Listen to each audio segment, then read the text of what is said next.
Subscribe करिए राजनीति उत्तर प्रदेश को और दबाइए इस बेल आइकन को ताकि आप पाए यूपी की न्यूज अपने मोबाइल पर सबसे पहले। नमस्कार, आपका स्वागत है राजनीति उत्तर प्रदेश के एक और फिर स्टूडियो में। तो चलिए शुरू करते हैं आज के फटाफट खबरों को।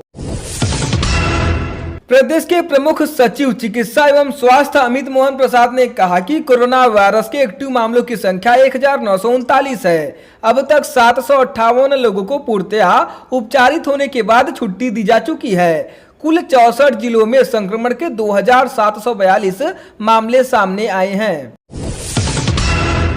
प्रमुख सचिव ने कहा कि इतने बड़े प्रदेश में अगर संक्रमित लोगों की संख्या सीमित रही तो उसका बहुत बड़ा वजह मेडिकल टीमों द्वारा की गई निगरानी है। मेडिकल टीमों ने निगरानी की, चाहे वह हॉटस्पॉट क्षेत्र हो या उसके बाहर का क्षेत्र।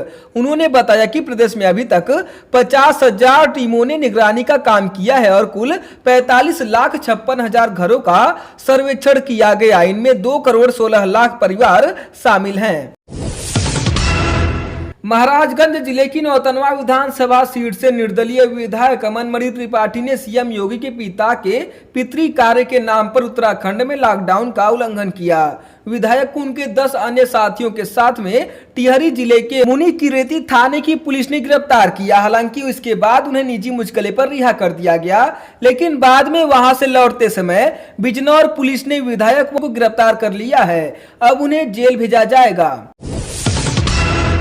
ऋषिभूमि नैमिषारण्य की यात्रा व भागवत कथा सुनने के लिए उड़ीसा व आंध्र प्रदेश से आए 49 श्रद्धालु बीते 50 दिनों से यहीं फंसे हुए हैं। इन तीर्थयात्रियों ने घर वापसी के इंतजाम के लिए प्रशासन से कई बार मांग की, लेकिन अब तक कोई नतीजा नहीं निकला। आखिरकार श्रद्धालु पैदल ही अपने घर जाने के लिए निकल पड़े, लेकिन जैसे ही यह बात प्रशासन को पता चली तो उन्हें समझा बुझाकर वापस कराया गया। आश्वासन दिया गया कि शासन से बात कर जल्द वापस भेजने का इंतजाम होगा। सीतापुर जिले में एक गर्भवती महिला कोरोना पॉजिटिव मिली है। उसका एक निजी अस्पताल में उपचार चल रहा था। प्रशासन ने महिला को लखनऊ रेफर कर हॉस्पिटल को सील कर दिया है। हॉस्पिटल का सैनिटाइजेशन कराया जा रहा है। प्रशासन महिला की ट्रैवल हिस्ट्री तलाश रही है। उसके ससुराल व मायके वालों को क्वारंटाइन किया जाएगा। कोरोना वायरस के चलते जारी लॉकडाउन के बीच जब शराब की दुकानें खुली तो भारी भीड़ उमड़ पड़ी। कई जगहों पर तो दुकान खुलने से पहले ही कतारें लग गई। इसे देखते हुए आबकारी विभाग ने एक बार में शराब खरीदे जाने की सीमा तय कर दी है। प्रदेश के प्रमुख सचिव आबकारी विभाग संजय ने कहा कि प्रदेश में शराब की बिक्री शुरू हो गई है।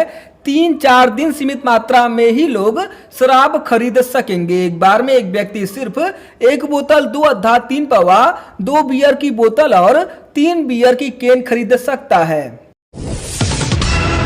इलाहाबाद हाई कोर्ट और इसकी लखनऊ खंडपीठ से भी राहत देने वाली खबर सामने आई है। इलाहाबाद हाई कोर्ट की प्रशासनिक कमेटी ने 2 शिफ्ट में कार्य करने का फैसला लिया है, जिसमें क्रिमिनल व सिविल कार्य अलग अलग निष्पादित किए जाएंगे। रजिस्ट्रार जनरल अजय कुमार श्रीवास्तव ने बताया कि पहली शिफ्ट सुबह 10:30 से लेकर 12:30 बजे तक चलेगी। दूसरी शिफ्ट 1:30 बजे से लेकर 3 बजे तक चलेगी।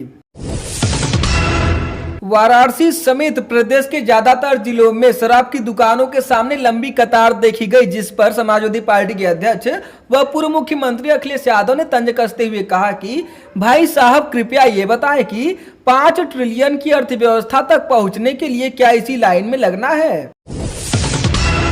ताज नगरी आगरा में कोरोना बेकाबू हो चुका है। यहां 15 नए केस सामने आए। अब तक यहां 612 पॉजिटिव केस मिल चुके हैं। इसके चलते हॉटस्पॉट की संख्या में 5 अंकों की बढ़ोतरी के साथ 44 पहुंच गई है। यह जिला रेड जोन में है। इसी वजह से आगरा में लॉकडाउन के फेज 3 में लोगों को कोई छूट नहीं दी गई।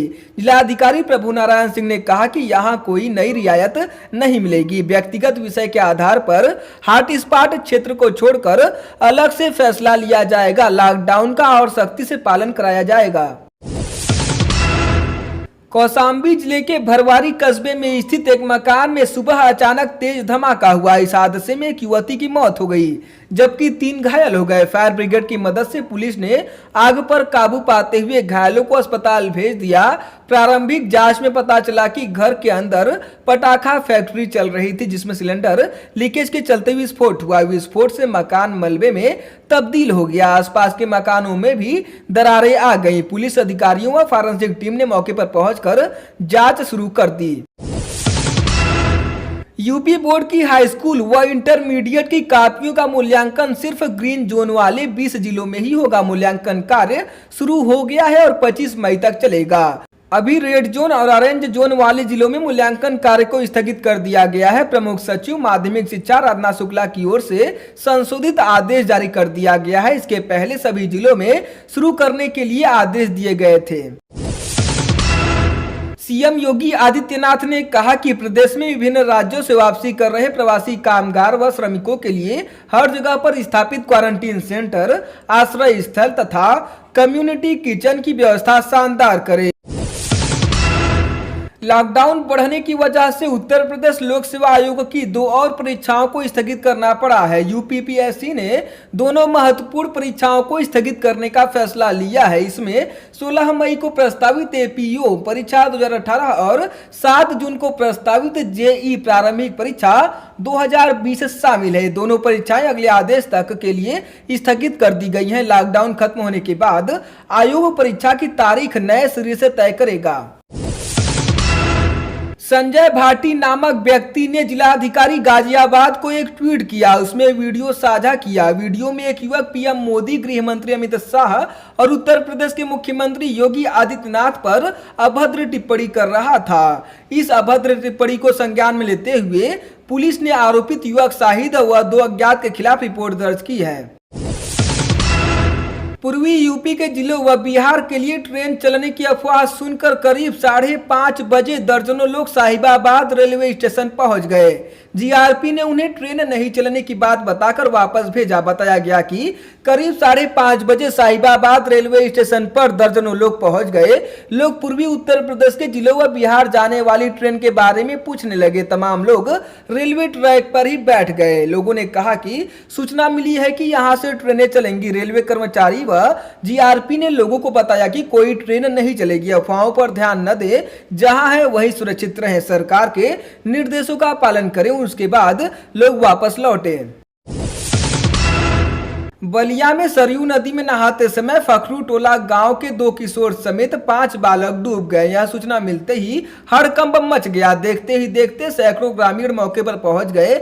यह हादसा स्थानीय थाना क्षेत्र के बीएसटी बंधा के निकट अठगावा कटान स्थल के करीब हुआ। ग्रामीणों व स्थानीय मल्लाहों के प्रयास से एक किशोर को किसी तरह से नदी से निकाला गया, किंतु अस्पताल ले जाते समय रास्ते में ही उसकी मौत हो गई। नोएडा के दनकौर पुलिस ने राजधानी दिल्ली में तबलीगी जमात के कार्यक्रम में हिस्सा लेने के बाद ग्रेटर नोएडा में छुपकर रहने वाले 11 व्यक्तियों को गिरफ्तार कर लिया। पुलिस ने इन व्यक्तियों को अप्रैल माह में पकड़कर 14 दिन के लिए पृथक किया था। इनके पृथकवास का समय पूरा होने के बाद पुलिस ने इनके खिलाफ विभिन्न धाराओं में मामला दर्ज किया और जेल भेज दिया। नोएडा में अथॉरिटी के अधिकारियों ने कहा कि अगर जिले में कोई भी खुले में पान मसाला या पान थूकता हुआ नजर आएगा तो उस पर 500 से लेकर 1000 रुपए तक का जुर्माना लगाया जाएगा। नोएडा अथॉरिटी की मुख्य कार्यपालक अधिकारी रितु माहेश्वरी ने इस संबंध में आदेश जारी करते हुए जुर्माना वसूलने के लिए अधिकृत अफसरों की लिस्ट भी जारी कर दी है। प्रदेश में अब तक 50,000 से अधिक प्रवासी कामगारों व छात्र छात्राओं को प्रदेश में वापस लाया गया है। प्रयागराज में रह रहे लगभग 15,000 छात्र छात्राओं को उनके विभिन्न गृह जनपदों में भेजा गया। गुजरात से प्रवासी कामगारों को लेकर 2 ट्रेनें प्रदेश में आ चुकी हैं तथा 5 ट्रेनें जल्द ही प्रदेश में आ रही हैं। इसके अतिरिक्त महाराष्ट्र से 2 ट्रेनें लगभग 2300 प्रवासी श्रमिकों व कामगारों को लेकर आ चुकी हैं तथा दोनों ट्रेनें नागपुर व अमरावती से आ रही हैं। कर्नाटक, केरल, पंजाब सहित अन्य प्रदेशों से भी प्रवासी मजदूरों को लाने की कार्रवाई की जा रही है। शराब बियर की दुकानों से हुई बिक्री से राज्य सरकार को करीब 70 से 100 करोड़ रुपए के बीच राजस्व मिलने की उम्मीद है। आबकारी विभाग के अफसरों के अनुसार सामान्य स्थितियों में विभाग को एक महीने का राजस्व 2100 से लेकर 2200 करोड़ रुपए के बीच मिलता है। इस लिहाज से सामान्य दिनों में एक दिन का कुल आबकारी राजस्व करीब 70 करोड़ आता है।